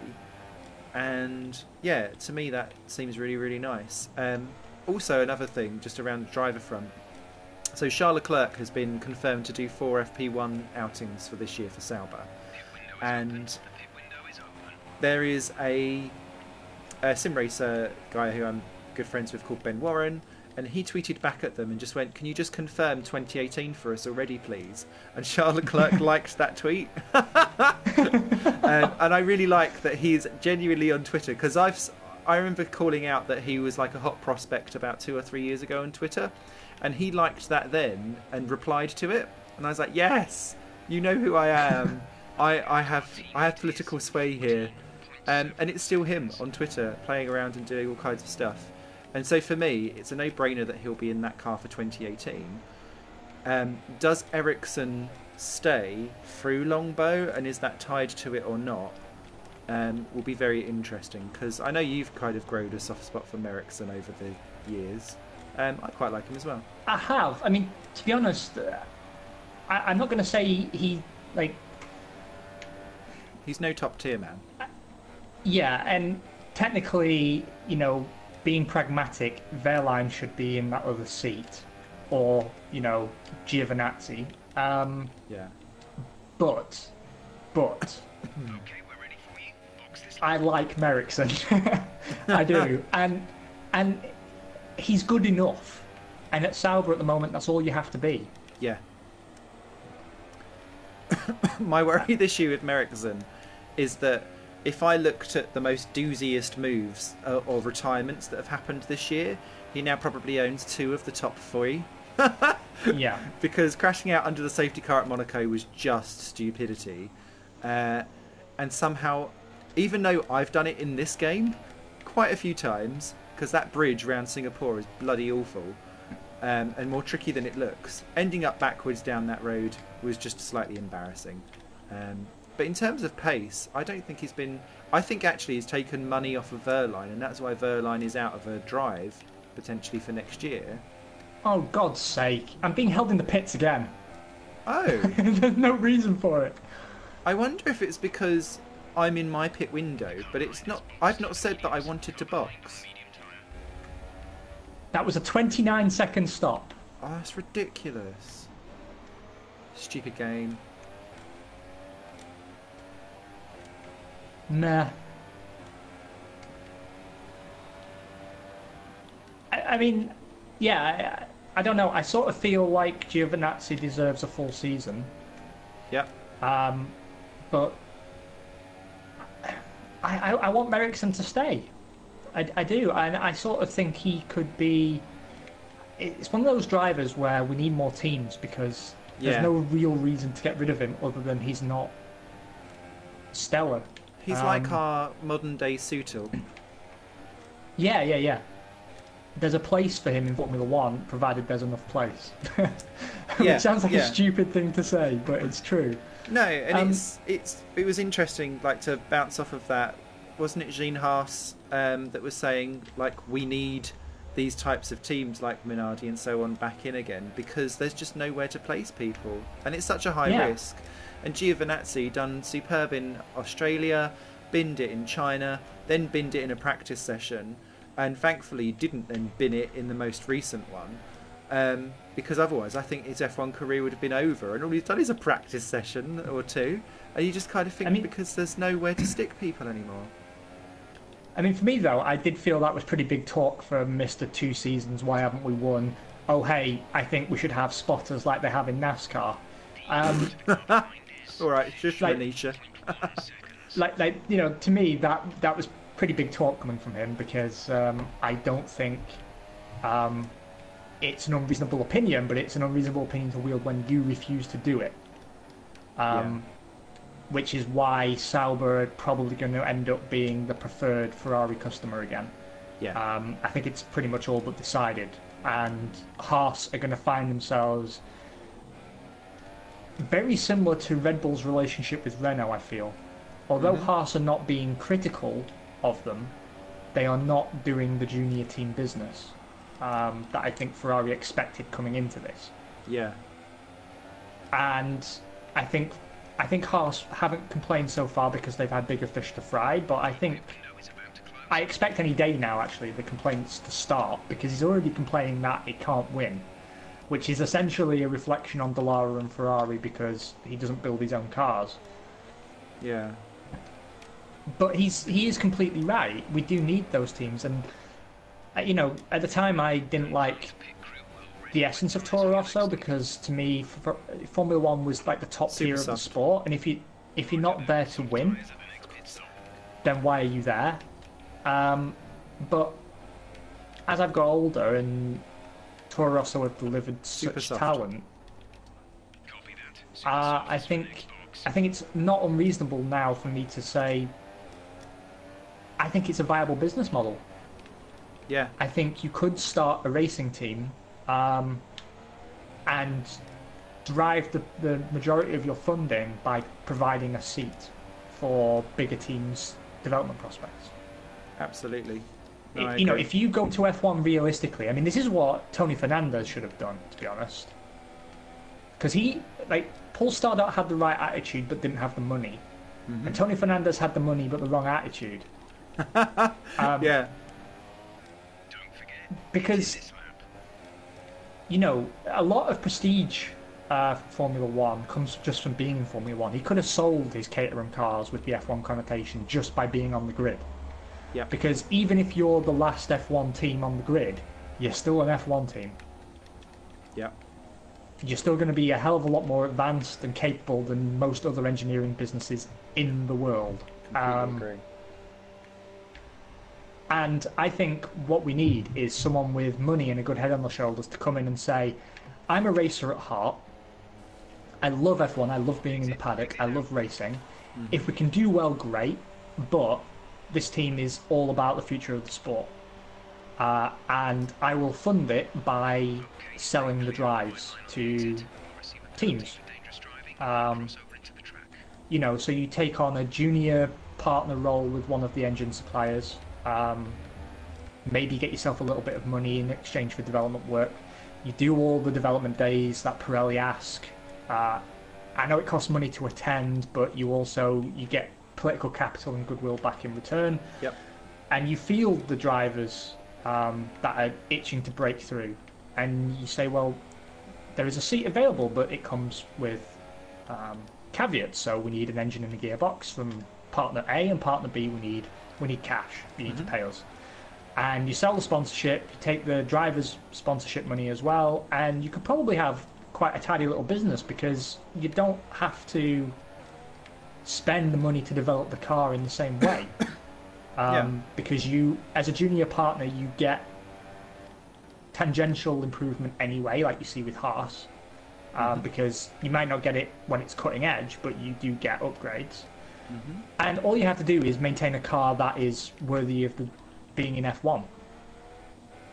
You know what I mean? You're not pushing, you're not so reliant on that constructor's prize money payout. You want to be able to tag along at the back. And, a lot of people will say that's not viable, but Minardi did it for 25 years. And Minardi knew what they were. So it can be done. It's just the sort of people who get wealthy enough to enter F1 are the sort of people who have an attitude that is hyper-competitive. and they're like Tony Fernandez. They won't tolerate not being winners. Yeah, no, I know what you mean. Oh, well, I thought I was being really, really snidey and going for super soft so that I could try and close down Hamilton and go for the win. But the super softs that they stuck on me already had 15% wear. Boo. Even though I think I had an extra set that were clean. So maybe it was the ones that I used for Q1 and I used 2 sets. But I got the undercut on Perez. nice. But I tell you what, I could have been a hell of a lot more competitive if I hadn't have knocked my front wing on his car. Because I can really feel it when I'm turning. You know, you get the vibration through the pad telling you that you're losing performance. Particularly that difficult corner, you know the one. I could take that perfectly in quali, but I can't take it right now. No, Hulkenberg, no. The blue flag, you don't do that. You don't cut me off like that. What do you think about the Sauber Aston Martin rebranding? Do we think that's still going to be a thing? Sauber Aston Martin? No. I don't see it happening either. No, I don't. To be fair. I think they've pretty much tied their flag to the Red Bull flag post. Yeah. And I still expect... It all hinges really on what happens with Porsche, right? Because if Porsche come in and tie up with Red Bull, then that leaves Aston Martin out in the cold. And Aston Martin, I think, are looking to badge Cosworth engines. Whereas Porsche will not rebrand their own engines. No. And I believe both are very serious about being in the sport. So I think what you could see is... I actually imagine Porsche will tie up with Red Bull. I don't see them anywhere else except maybe McLaren, and even then I'm not entirely sure because they're competitors in the supercar market. Yeah. It's the same reason Ferrari wouldn't supply McLaren, because why? It doesn't make any sense. So for me, I actually see McLaren probably producing their own engine if the rules are conducive to it. If not, then they will be in the fight with Red Bull for the Aston Martin badged Cosworth engines. Maybe one will be Cosworth, one will be Aston Martin, but they'll be essentially the same power unit. Although again, Aston Martin, you have to ask yourself, why would they team up with McLaren again, a competitor in... Yeah, I don't know. I think actually, the more I think about it, the more I see McLaren building their own engine. They've said they will if the rules favour it. I assume Ross Brawn is taking that under advisement. So I can actually see it. And then Porsche becomes harder to place, actually, because Ferrari is Ferrari, Mercedes is Mercedes. See, for me, I could see an Aston Martin Williams tie-up. Yes, I can. Making a lot of sense. Like a British super team. Yeah. No, I was just about to say it because that, to me, with a Martini sponsor, has James Bond film written all over it. Yeah, the marketing writes itself, doesn't it? Yeah. It just feels right to me. That does. Same as potentially when you look at like Porsche being a difficult person to go for. Last time we had Porsche in F1, they went for a team that has no particular real road relevance, Arrows. So what would be the best one to go for? Force India. Yes. And, this is what we've said was so exciting about getting this engine formula right, that you could end up with a works-powered Williams Force India arrangement because of the politics at the big teams. Yeah, because the problem when you've got like lots and lots of different manufacturers in is that people don't want to pair with each other because that ruins their marketability and credibility. and confuses. If you're going in it for like road relevance and making sure that people understand what your car brand is on the road, then of course it's all going to go Pete Tom. So yeah, it's that's why you need these privateer teams to kind of be flagships for this type of stuff, I think. I mean, I could see like a Williams Aston Martin in the same way you had a Williams BMW arrangement. Yep. I could see that. It'd make a lot of sense. Then suddenly there's a very big incentive for Williams to field a British driver. Yep. Which Lando... Isn't that the role Jenson Button was born to play, but he's now retired? I know, Mr. Triathlon. Can you imagine Jenson Button in a Martini-branded Williams Aston Martin? You'd just be printing money. Yep. You'd be printing it. Yeah. Oh man, what could have been? Damn you, F1. Damn you.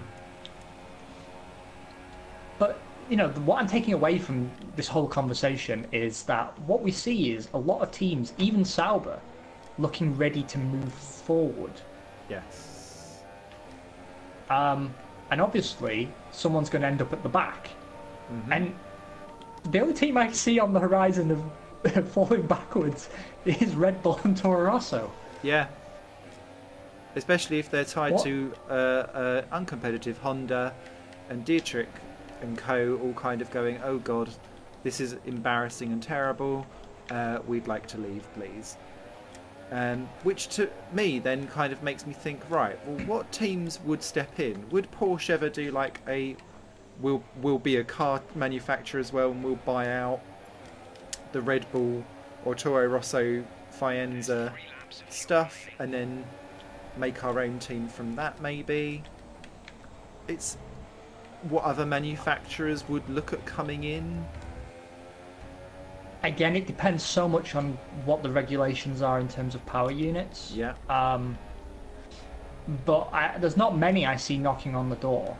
Someone who has been on the phone again, you'll be excited to hear, I know I was, is Stefan Zoranovic of Stefan GP. Ah, yes. The man who famously signed Jacques Villeneuve and someone else, actually, a Japanese driver, wasn't it? Yep. And shipped cars and equipment to the opening Grand Prix of 2010, only to be told, no, you can't take part. When USF1 were fucking about not building a car. And I always thought it was very odd that they wouldn't let him in. He had a car, he had a race team, he had everything. He had drivers. Like, why? He's already there. Why not let him race? Yeah.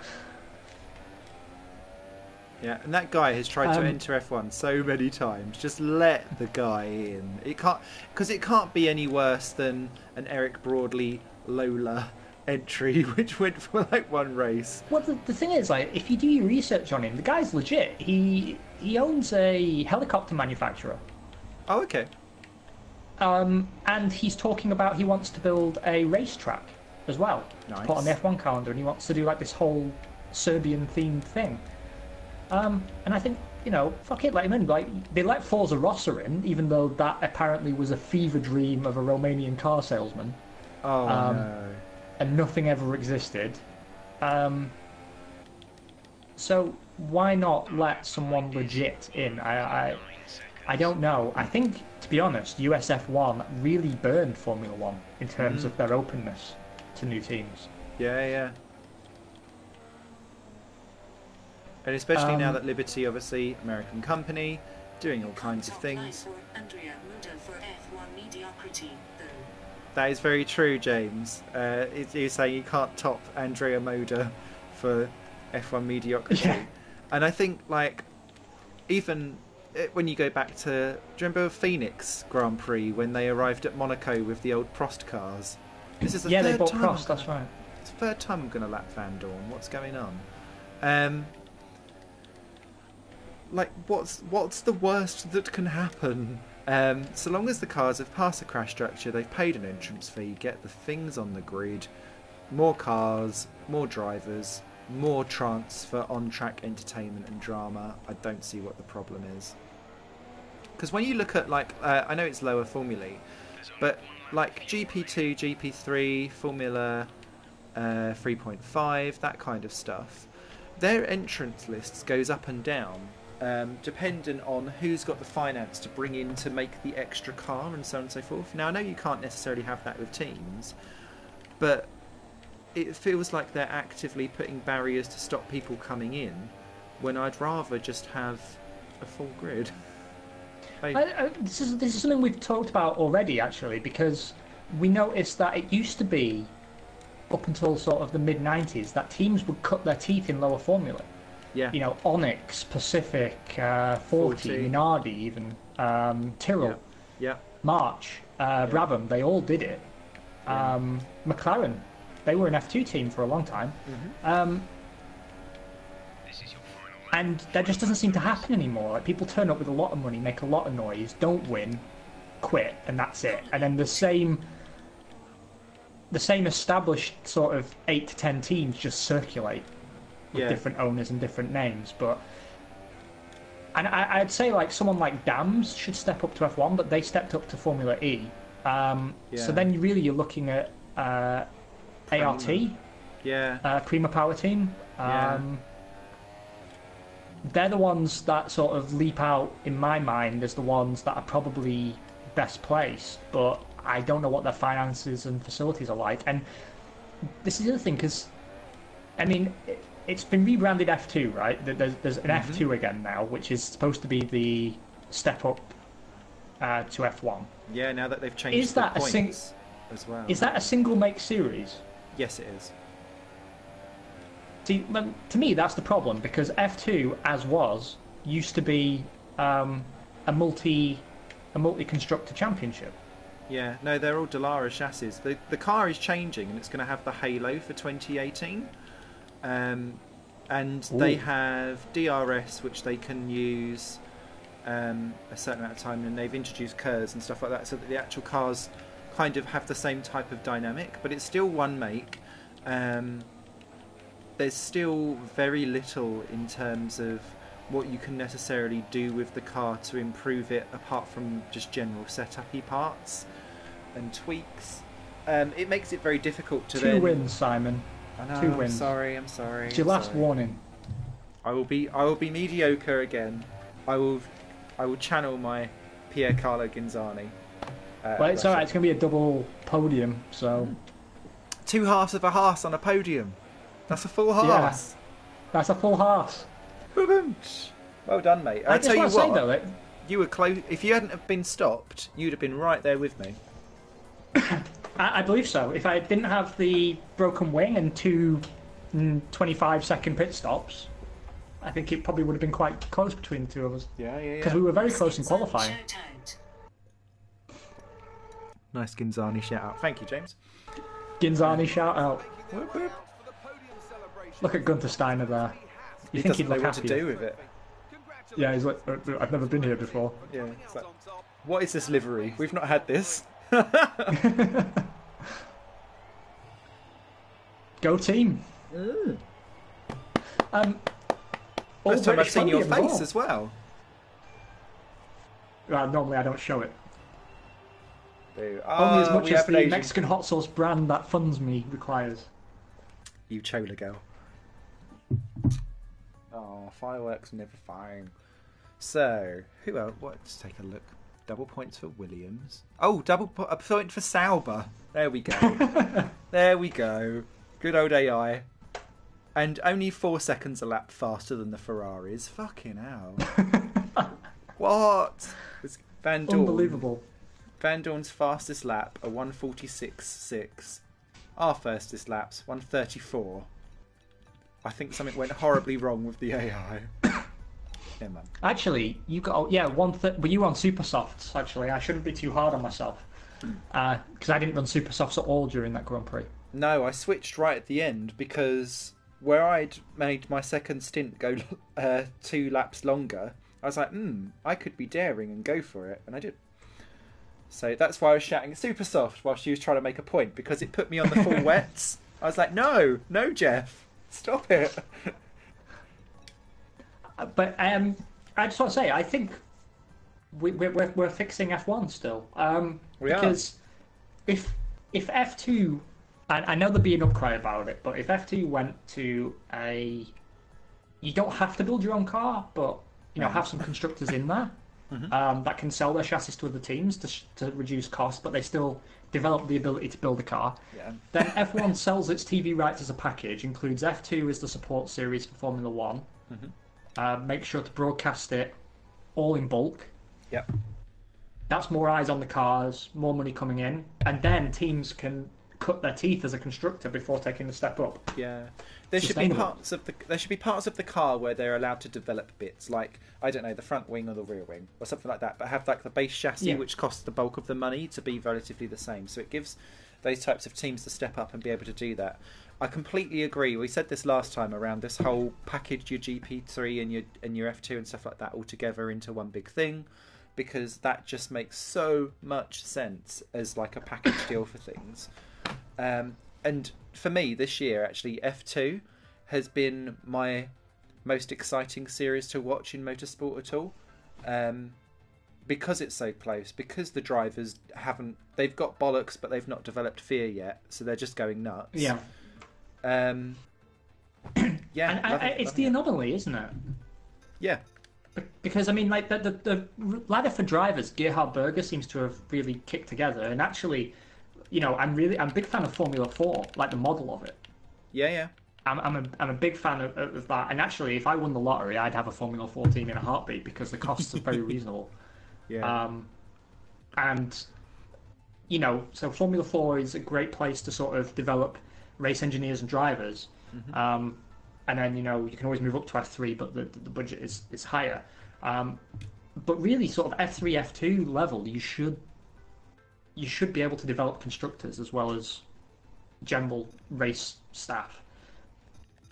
And we just don't see that. And maybe that's hopefully something that gets fixed in the future. But look at you, top of the Drivers' Championship. And you would be a further 25 points ahead. We're also top of the constructors. But what is interesting in the whole bug thing, China just doesn't exist as a race, and I can't move people up and down on the performance of it all still, but I can move people around in Bahrain. So, well, at least we know that Bahrain happened. Yeah. Like, we can see it. And you're still rightfully at top of the Drivers' Championship. I just can't let Hamilton win. That's all that's going to have to happen. It just cannot be allowed to happen. We'll just crash everyone else into Hamilton so that he doesn't win. And at this rate, bloody Verline will win something. I think we've done quite well. Where did you see the constructors? It won't flick, will it? But it flicked beforehand on the previous screen. Well, yeah. Anyway, another successful fortnight done. We touched all the topics, if in a little bit of a scattergun way, but we got round it all. And double podium.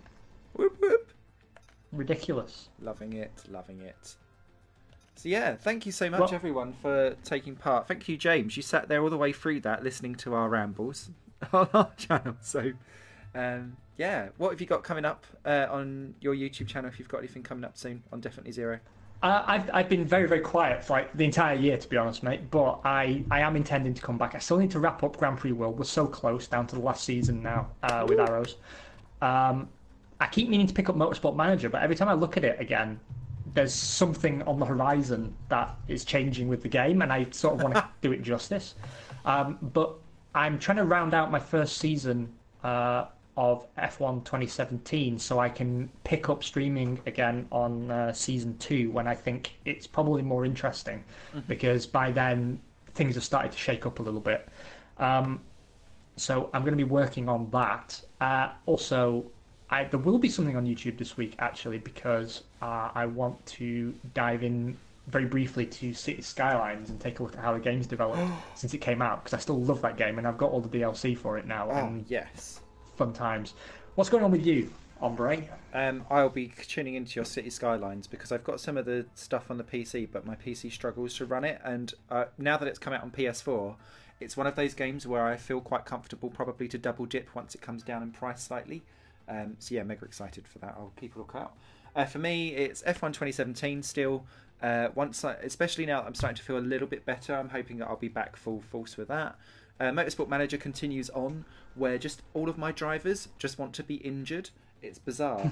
So it's turned my season 3, which was supposed to be the let's go for wins and attempt the championship, is now seeing me struggle to hold on to my job. I'm like, can everyone just stop being ill and crash? So that continues on. There'll be a little bit more of Project Cars 2, whilst I kind of work out what I feel about that game, because I can't decide yet. It feels like it's like Project Cars 1.75 to me at the moment. Some more Everybody's Golf, and a couple of other Wii games for the PS4 that came out recently. I've also got some capture card stuff sorted out, hopefully to get some of my PlayStation Vita stuff captured on the PlayStation TV. So expect some weird and wonderful things there. Busy boy then, eh? Very well.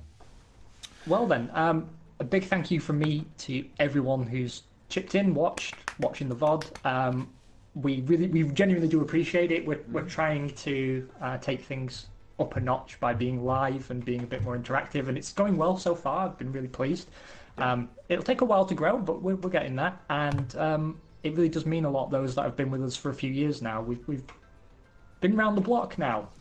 Season 8. Yeah, we are. We will see you again in 2 weeks' time.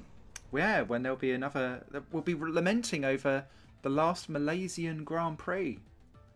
Yeah, I'm sad. Me too. We'll do a Malaysian retrospective, and I might even order in some Malaysian noodles for it as well. Why not? Why not? We can do a retro Malaysian race and talk about our favourite Malaysian Grand Prix. Done. I know which one will feature for us. Certain Yes. arrows. Yeah. So cool. Take care, everyone. Lovely to have you all with us, and we'll see you in 2 weeks' time. Bye for now. Bye.